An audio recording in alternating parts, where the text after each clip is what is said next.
Hi everybody, welcome back to another episode of All About You. As usual, I am here with a friend. But before I introduce you, my friend who is here with me today, we are going to be talking about, are you ready? Am I ready to be in a relationship? So today's topic is about some reflection, self-reflection. Am I ready? What does it take for me to be ready? Are we all ready? Is any time a good time? Well, I'm here joined by Bruna. Hello. I'm going to start calling her the love expert. Yeah. You know, we do hold the seminars, the love therapy together every Thursday with our husbands. Mm-hmm. And so I think it was really fitting for you to be here for us to discuss. You know, many people, they don't think about being ready or not ready. It doesn't even cross their mind.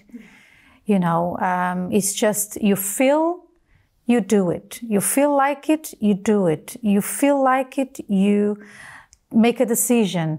And this is how you live with lots of regrets. And then, you know, time is something you can never get back. That's true. Is one of those things, and this is why my husband usually says, it doesn't tolerate lateness very well. And one day he told me, you know, why are you always late? And I'm like, it was only 5 minutes. And then he goes on explaining, and I think this has a lot to do with today's topic. It's like time, you never get back time. So you are taking something that's mine. Mm-hmm. You are not respecting my time. I made time to be here on time, and then you don't respect it. So this is something that many people struggle with, mm-hmm. regrets. And I think this affects many people's mental health. Yeah, because many people say, I'm not ready because I'm too young. Or I'm not ready because I'm too old. Yeah. Yeah, they have this kind of thing in their mind, and they didn't know when they are really ready to enter in a relationship. Or is there such a thing as to be ready? Mm-hmm. Now, we're going to cover a few points here, and we will discuss as we go along, okay? Before we go into the points, please, let's have a look at the street interviews. Join us after that.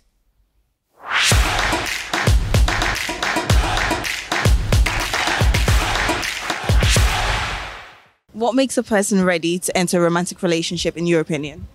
I think to start like any kind of romantic relationship, there has to be an understanding between the couple of what their goals are, what they want to achieve from the relationship, really. So a really good line of communication and understanding between the two.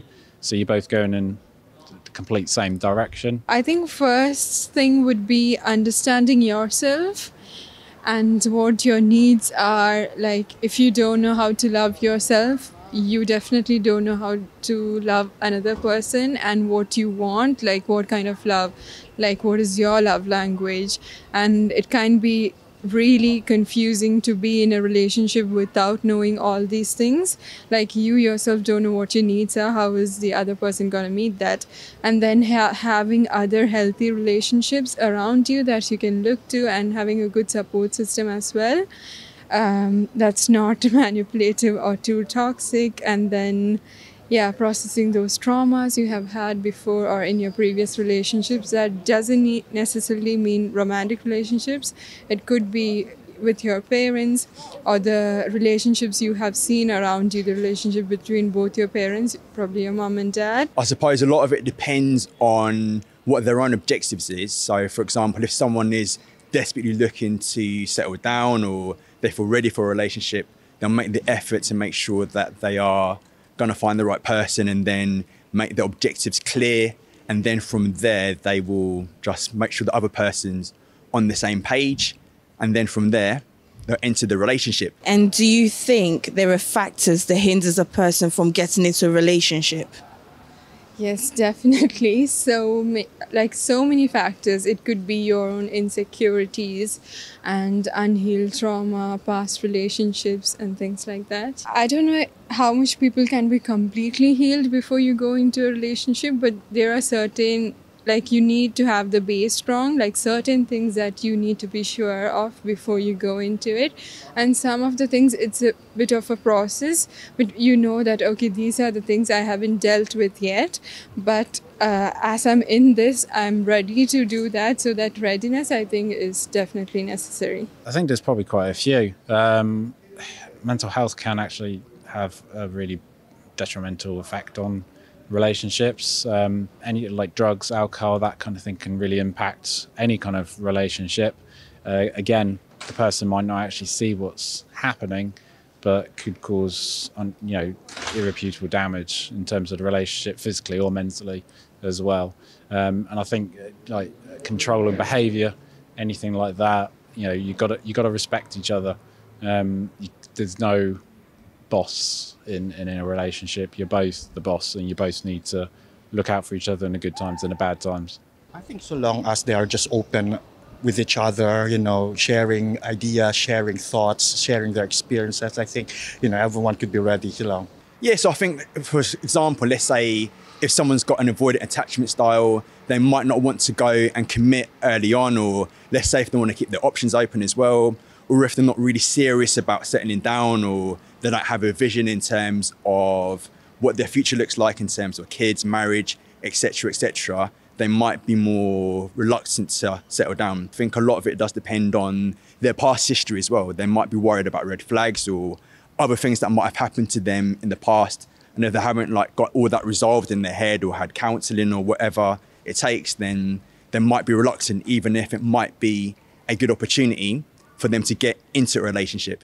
Welcome back. Very interesting points of view right there. We always love to hear people's opinions. Indeed. Now, Bruna, we're going to talk about some tips. We're going to go through a few tips on, what makes you ready. Okay, because today's topic is, am I ready for a relationship? Maybe you will say, yes, I'm single. But there is a lot more to being ready than to being single, okay? It's not because one is single that one is ready to be in a relationship. Actually, there's nothing wrong in being alone. It's a very good time of reflection, time of investment in oneself, and also looking back, see where one went wrong, and, change, make new decisions, and then you are ready. So what's the first point? I think I just gave everything away, but let's go through the first point. Let's go through the points. Yes, please. The first one, being healed from the previous relationship. Okay, so that's a given, right? Yes. You need to be healed. Mm-hmm.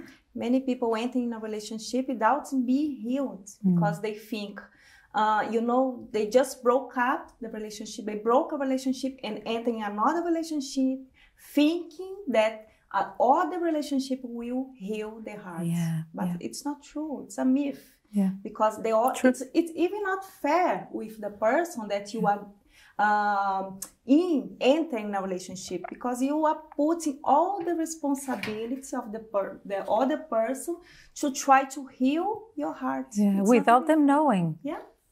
Wow, that's really not fair. Yeah, good point. You start dating someone when in fact the person is just trying to get back at the other one. Look at me, I'm in a relationship also. Yeah. Do your homework. If you've been watching our episodes, we do talk a lot about the dating period and also the friendship / period, a dating period where you analyze, you assess, is this a potential partner for me? This is important because you need to ask, so when was your last relationship? Oh, last month. Okay, but are you ready for this? So that's a good one. Now, second point, being old enough for a serious relationship. Yes, you heard it well. Sometimes, Bruna, I hear young girls, sometimes of the age of 15. When we do one-to-one advice sessions, and I'm like, so what's your situation? Well, I'm in a relationship and all these complications. And I'm thinking, you should be studying. My love, you should be studying. You should be investing in that very special age that you are at 15 years old. You are building, shall we say, dreams. You are thinking about the future. You are preparing for the future, studying. What else? You are traveling with your parents. You are, cherishing your family. It's that time, you see. But sometimes people, they skip stages. And then they get into a relationship when they are very, very young, teens even. And then they already have a pregnancy. It was an accident sometimes. And then you can't go back in time and undo what you've done. And then you realize that it was too much too soon. So that's a sign that you're not ready. Your age, you are too young. Yeah, when we say about not age, advisable. Yeah, when we say about age, the people think, oh, now, how old should I be for me to enter in a relationship? Well, don't give it away. If they want to know, we record weekly videos for the youth group of the church. We are going to leave the link on our comment section there. And you should have a look. Every week there's a video, and I've done one about that. Great. Yeah, let them go and see. But yes, there is a time, a good time for you to start dating. You want to find out? Yeah, I think you should check it out. What's the third one? The third one, being available and willing to devote time to your relationship. That's very true, because many people enter in a relationship without having no time at all, because they want to work, they want to study, and they say, no, I don't have time to go around. I don't have time to give you attention. You only mentioned 2 things, but I can think of 1,000. You have been very, very, polite. I'm sorry to interrupt. People want to be. Let's go. Let's try and find a bigger list. They want to have a career. They want to have, what else did you say? Studying. You want to also study for a degree while you have a full-time job. You want to be fit. Yeah. That in itself is a job, a full-time job. You want to have time for your friends. Friends to go out. What else? Travel the world. What else? Oh my goodness. Want to go on holiday? Yeah. No. Listen. And you want to, and some want to have a baby as well. Yeah, indeed. Many people want to enter in a relationship, a serious relationship, and they want to become a mother. Yeah, it's many people's dreams, isn't it? Dream to but be they a don't. mom. And they don't have time even to her husband, to devote time for that relationship. But they want to have children. They want to have a career, as you said. A lot of things. So this is important because we can't have everything at once. Yeah. And this is why you have to be careful, and Bruna, our dear viewers there. We women, we are highly influenced. I know not everyone likes to hear that, but it's true. We see something, we want to buy it. Yeah. We see someone wearing something or a new lipstick. Oh, it's nice. We want to try it. Deep down, it's very subtle. But we are very easily influenced. So that's true. And we used to compare ourselves with others. Yeah, especially, that's what I was going to say. You go on social media and then you see that lady who looks pristine. Her hair looks pristine. She just woke up wearing makeup. That is not true. Okay, that's not reality. And yet women think that, oh, I can do this. For example, you follow someone on social media who seems to have it all, but you don't know what happens when the cameras are off. Maybe they are married to a millionaire, so they stay home the whole day, doing their hair, their nails, their makeup, fixing their closet by color, by shade of each color, and all this kind of thing. And you want to do the same, but you have children, you have a career, you are married. You can't. Listen, you cannot do everything at once. I would even dare to say that even if you have a career and you want to have children, you need to slow down on the career if you want to be a mom. So perhaps you can't go full time, but part-time so that you can be a mom.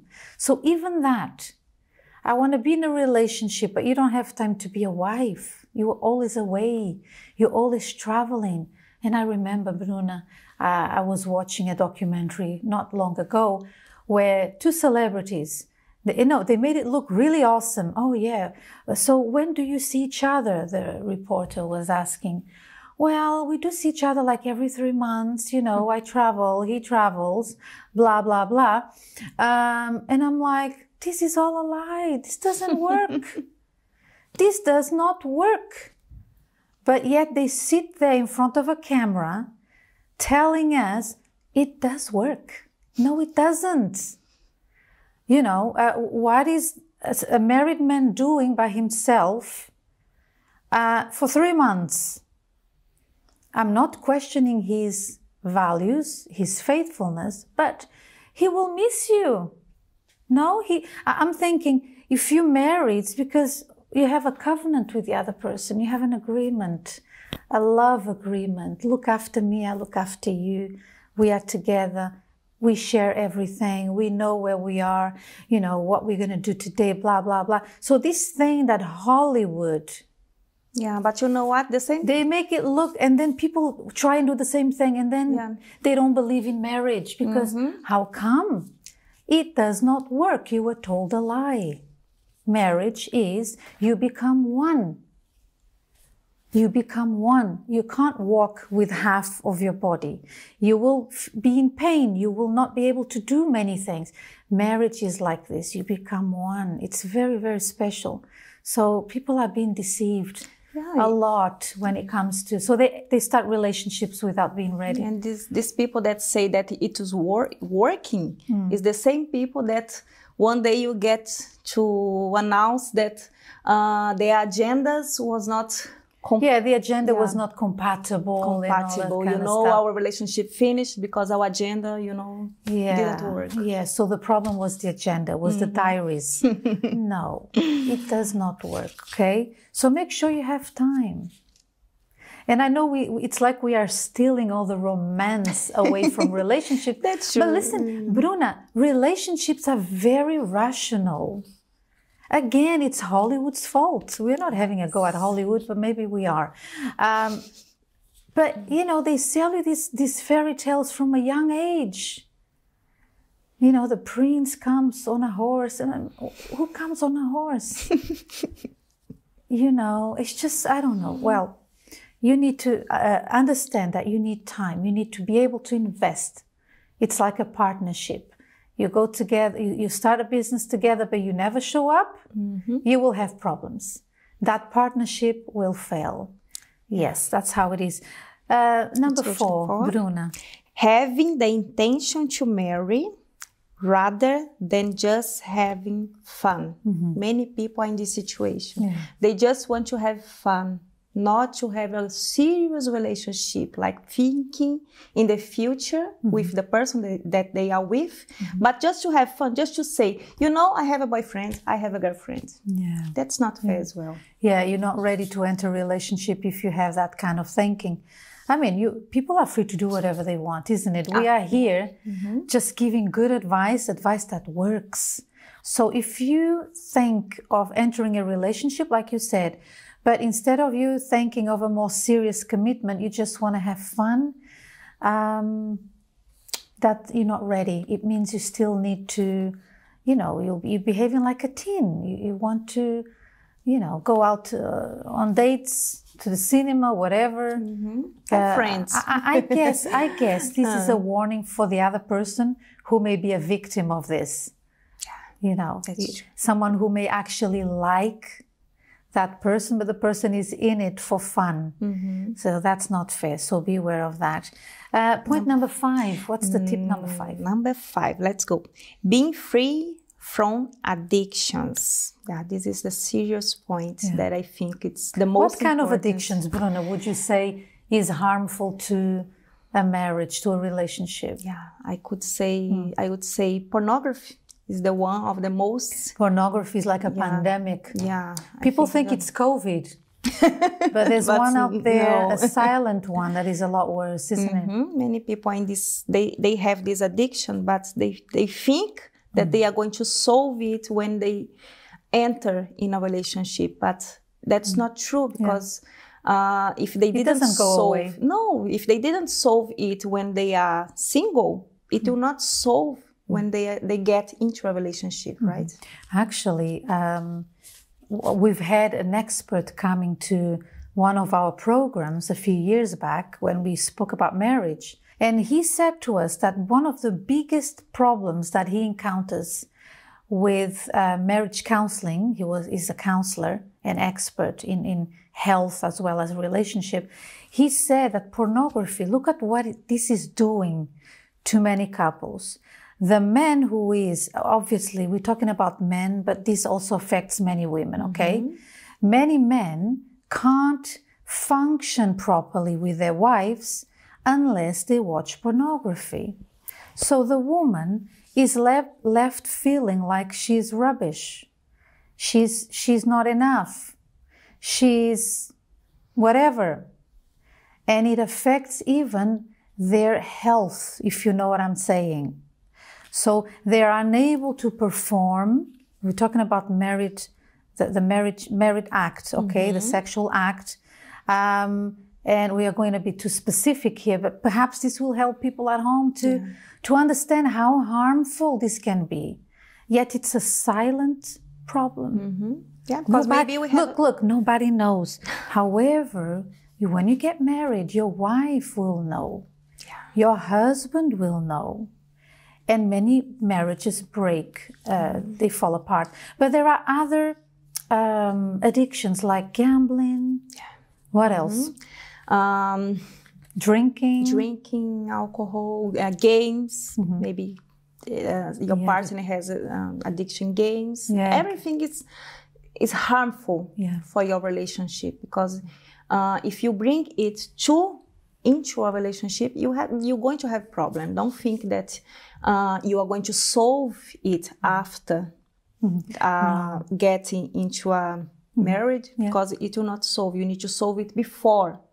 And if you are in the relationship and you know that your partner he has this kind of addiction, solve the problem. Solve the problem, because don't be naive. Right? Don't think that, oh, he will stop drinking. And by no means we are saying, oh, abandon the person. Just don't get married yet. Because a person who has a problem with alcohol, for example, often has a lot of grudges inside, a lot of resentment. So there is something behind that addiction that needs to be addressed. And marriage will not cure. It's actually a spiritual problem. Yeah. We Christians, we believe that. Behind all addiction, there is a spiritual problem. Yeah, because an addiction is a spirit that causes that addiction. Because they come to the services, the Friday services. We actually have addiction cleansing therapy at our church. It's a very specific service for people who want to be free from addiction. How do you explain that after prayer, the person doesn't want to smoke anymore? Or they start feeling disgusted of the smell of drink? It's a spiritual problem. But the person needs to be strong and humble and seek help. Yeah. Okay? Indeed. We know that there are experts out there that do a lot of counseling and advice, and your doctor, but remember to include the spiritual remedy, the spiritual medicine also. Now, what's tip number 6? Yeah, tip number 6. Having good character and integrity. Yeah. But everyone will say they have, isn't it? Yeah, indeed. But their actions doesn't show that. Like what? Yeah, Give us an example. Oh my gosh, if you see that your partner or the person that you are almost fall in love, right? Is flirting with someone, maybe your friend, you should get out of this. Give it, say to him, forget about bye. Yeah, because if he is not faithful, how can he be faithful to you if he is not faithful even in the beginning of the relationship? When he's expected to be at his best behavior, isn't it? Wanting to impress you. But the thing is also, Bruna, that this point here is number 7, having good character and integrity. Many people don't understand what this means in a practical way. Maybe because they grew up in a home that was dysfunctional, a problematic home, I don't know, something happened, you grew up by yourself. And because the thing is, this starts when you're little. You do something, you lie about something to your mother will say, tell the truth. You don't say lies to your mother, or to anybody for that matter. So this is quite very much instilled into a person's character from a young age. So, but it's never too late, okay? But how do I know that I lack good character and integrity? Is that I can't find myself speaking the truth. There will always be a little lie, and I think it's okay. It's not okay. Or I say that I am committed, and then I go behind the person's back and, cheat on her through messages, through not just in person. There's many ways people can cheat on people, not just in person, but in different ways, online, you name it. People are getting creative by the day. Point number 7, please. Yeah, let's go to number 7. Yeah. Having a steady job and being financially independent. Yeah, this is... How is that important to start a committed relationship? Yeah, this is very important because, when the person has a steady job, like they are not... They don't have the financial life like unbalanced. They are stable, isn't it? Yeah, they are stable. They are ready to have commitments in their financial life. Like if they get into a serious relationship, of course, they have plans to buy a house, to buy a car. They have these commitments. So for they to get into a commitment, they need to have something stable in their financial life. It's true. That's it. And you see, this doesn't sound romantic at all. But you do need. But many people say, no, all we need is love. We love one another. Who cares about our parents? They tell us that we need a job, we need a house. Who cares? They don't like us. They're all against us. The world is against us. No, they're not against you. They've been there. They've done that. And they know that it doesn't work. So they're not killing your joy. It's necessary that you have a steady job, like you said, that you have a plan. That's a big one when you should, you are ready to start dating as well. Because dating is, you date with your eyes on the future. That's the right way of dating. That's why we don't advise dating at a very young age, because you haven't finished your studies, you don't have a job, blah, blah, blah. So you're not ready, okay, to start a life together. And just to finalize on this point, Bruna, it's statistically proven that the main reason for divorce is money. Okay? Not the main reason, but one of the most. I think maybe the main. I don't know if this year they've adjusted it, but it's money. It's not lack of romance, lack of incompatibility. No, it's money. People marry, they already start wrong. They get themselves into debts starting on their wedding day. And then they wonder, and then now we need to pay bills, we need to pay the rent. But people don't think about that. So if you don't think about that, you're not ready because you're not yet mature when it comes to this, okay? So it's okay. This is why we are here sharing some important tips with you, okay? I'm sure that after this, you will have a different vision and you will be better prepared.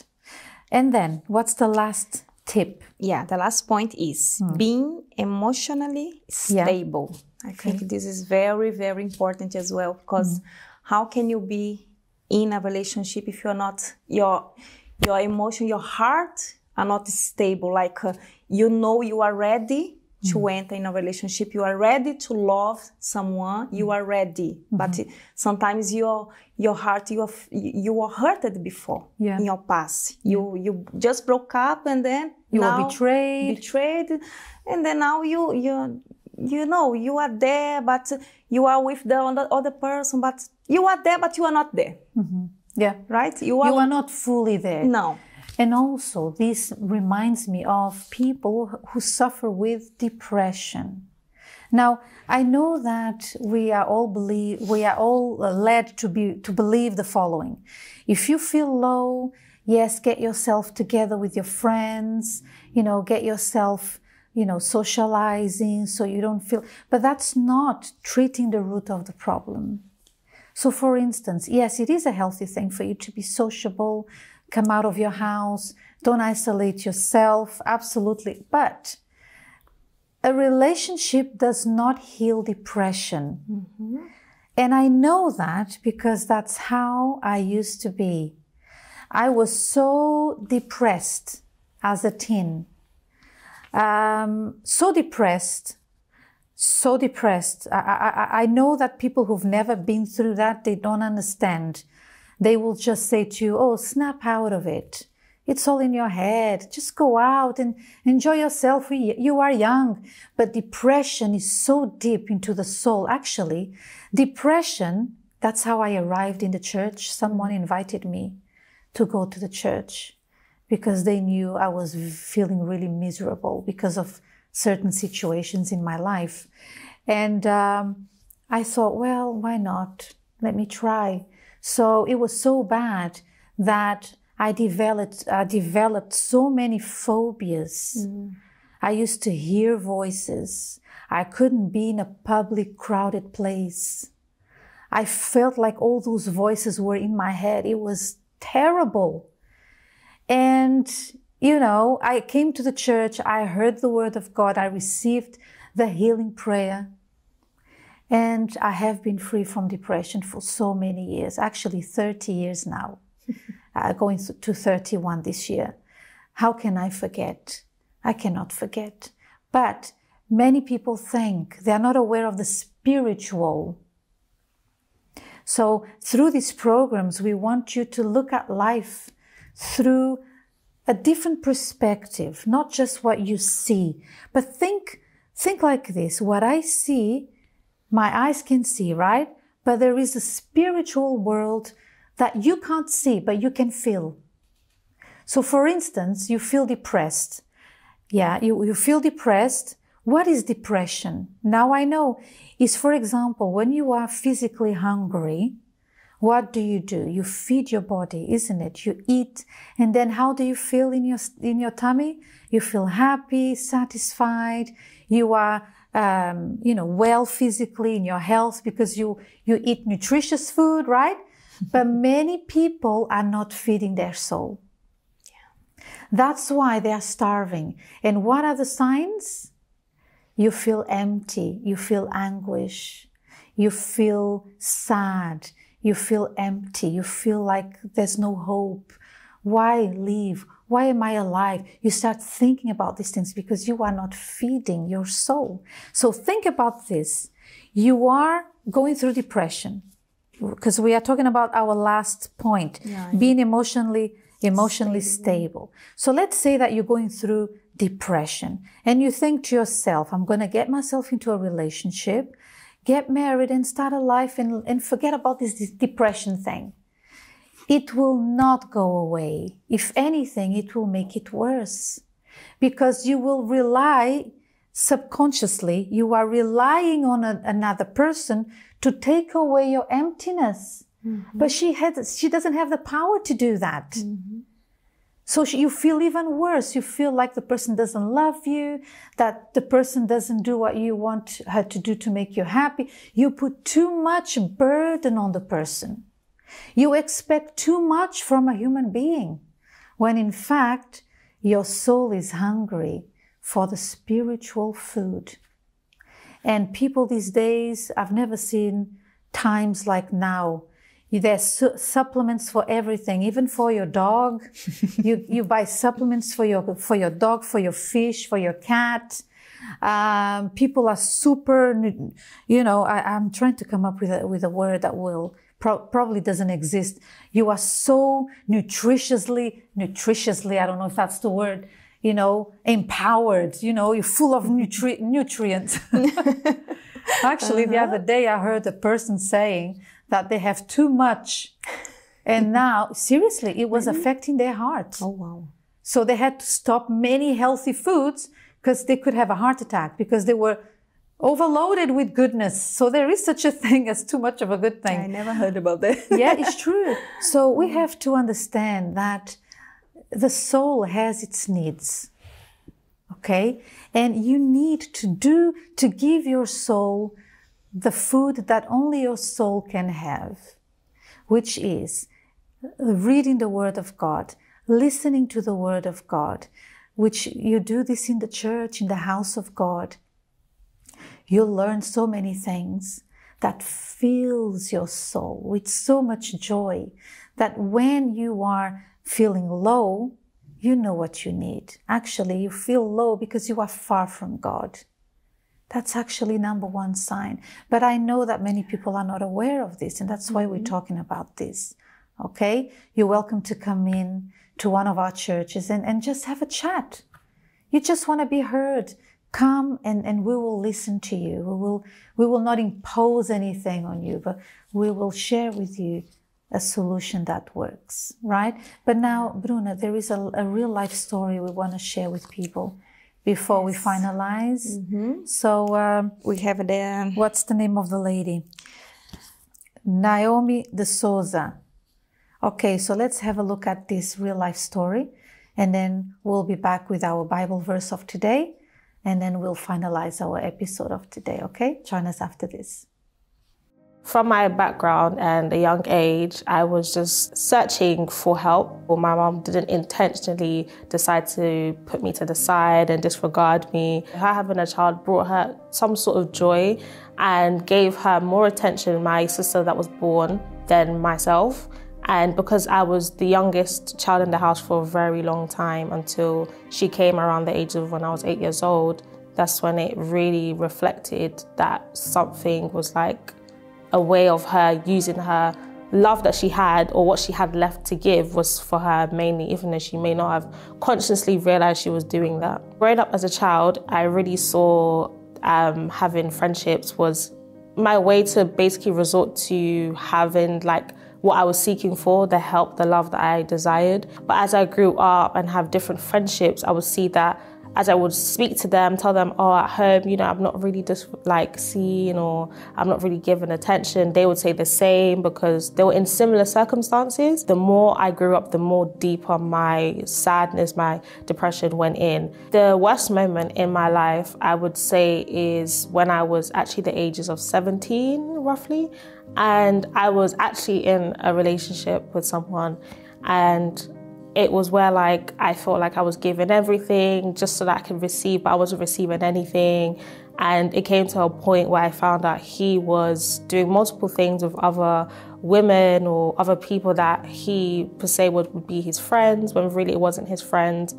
I committed, or tried to commit, suicide around 5 times, but I really attempted 3 times. It really had an effect, so much so I remember leaving my house thinking, I'm just gonna end it all, I'm just gonna take my life because what's the point of me living? And then at the same time in my household is my family wouldn't really like regard me because they would think I just want to do whatever I want.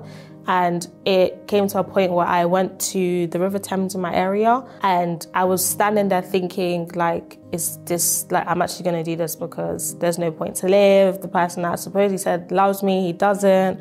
Then there was a voice in my head saying, there's no point in me going. But then there was another voice in my head telling me that I should go. As I was in this dark time, I did try to find help, but in the wrong things, so such as going out with friends, and trying to be like them, because I knew trying to go out to drink, to smoke weed, I would think that was my way of surviving. I think that's something that's helping, but then at the same time, the next day when I'd wake up, I still feel the same as how I felt, but worse. I had a family friend that was actually coming to the UCKG, and she invited me for actually one of the VYG events that was going on. As I received help coming to the UCKG, it really showed me that there are people there genuinely for you. As I had external friends from a long period of time, but the help that was given here in the UCKG was not the same as what I thought I was getting outside. If I needed help, if I needed counsel on how I was thinking, how I was feeling, they were really there to support me. I could say having the Holy Spirit has really helped me, because every day everyone faces negative thoughts. It's not immune to anyone. The Holy Spirit guided me through the word that's given, maybe from going to services or even just in my own personal moments. It's really, really guided me to overcome my own thoughts. My life today, I would say, is completely different. I can say with my family, I don't feel like an outcast. I don't feel like I'm left to the side. Instead now, my family even come to me for help. My mom shows me even more love because she sees the change in me.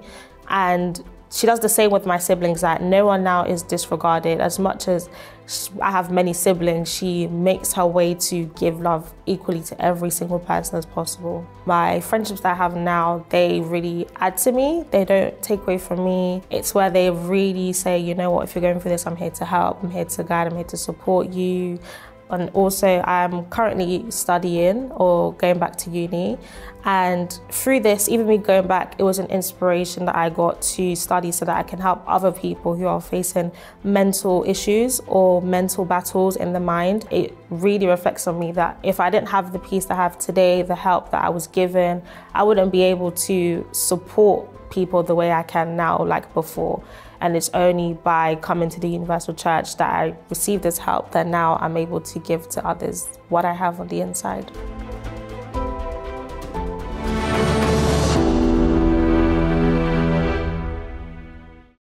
Welcome back. So, this was a real life story, and your life can change as well. Right? Can I read the Bible verse? Absolutely. We have a Okay. Bible verse every time. Which one is it today? Let's go. The plans of the diligent lead surely to plenty, but those of everyone who is hasty surely to poverty. Wow. Proverbs 21:5. Very, very powerful. Look how the Bible is filled with wisdom. So if you are hasty, poverty. But if you are diligent, which means you take your time to plan, to think well before you do something, then it leads to plenty. What else can we add? Nothing else. Yeah. Bruna, thank you so much for coming once a again. pleasure. I know you will be back with another episode with us very soon. That's all for now. Get in touch with us. We are here to help you, okay? The pastors are available. Surely you live near one of our branches, and all you need to do is to call our helpline, which is 24 hours helpline, also our WhatsApp line, whichever you prefer. And you can inquire to see which branch is closest to you. You can receive a prayer over the phone, get some advice, change your life, okay? God bless you. Thank you once again. See you next time. See you. Bye-bye. Bye. Do you believe in the transformative power of love? Then you cannot miss the marriage celebration. More than a simple celebration of marriage, it is the perfect opportunity to strengthen the loving bond between you and your partner. If you want guidance on building solid, harmonious relationships, the marriage celebration is the place to be. As we celebrate the couples who will formalize their unions on the day, we invite you to be our special guest. Make a note in your calendar and do not miss out on this unique opportunity to strengthen your relationship. The marriage celebration will take place during the Love Therapy Seminar on Thursday, 30th May at 8 p.m. at the Kilburn Universal Church, 234 Kilburn High Road, London NW6 4JP. For more information, please send an email to love@uckg.org. We look forward to seeing you at the marriage celebration ceremony. Marriage celebration, strengthening relationships, blessing lives.